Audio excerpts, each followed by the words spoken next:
சோற்றுக்கற்றாழையின் மருத்துவ குணம்.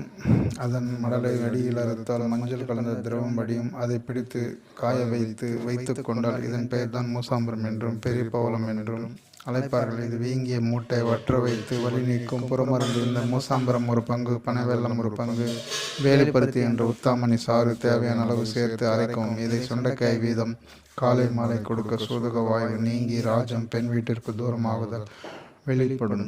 உள்ளிருக்கும் சோற்றுக்கழுத்து 7 முறை தண்ணீரில் கழுவி எடுத்து ஓரிரு பழங்கள் சிறிது பனங்கற்கண்டு சேர்த்து தொடர்ந்து சாப்பிட்டால் பல வினிகள் போகும், உடலை தேற்றும். மேலும் சோற்றுக்கற்றாழையின் சதை மட்டும் ₹1 அளவுக்கு தனியே எடுத்து இரவில் தூங்குவதற்கு முன் கண்ணில் வைத்து கட்டி கொண்டால் தூங்க வேண்டும். இவ்வாறு 3 நாட்கள் கட்டி வர கண்வலி கண் சிவப்புதல் போகும். சோற்றுக்கற்றாழை சதை எடுத்து சிறு சிறு துண்டுகளாக வெட்டி தண்ணீரிட்டு நன்கு கழுவி சுத்தம் செய்து 2 தேக்கரண்டி அளவு பனங்கற்கண்டும் சேர்த்து வாயிலிட்டு விழுங்கச் செய்ய வேண்டும். இவ்வாறு 4 மணி நேரத்திற்கு ஒரு முறையாக 3 நாட்கள் முறையாக சாப்பிட்டால் நீர்க்கடுப்பு உடனே குணமாகும்.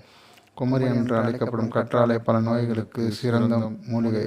பெண்களுக்கு ஏற்படும் மாதவிடாய் கோளாறுகளுக்கான சிறந்த மூலிகை. கற்றாழை சாறிலிருந்து பெறப்படும் மஞ்சள் நிற திரவம் உடலில் ஏற்படும் வலி வீக்கம் ஆகியவற்றிற்கு சிறந்த மருந்து.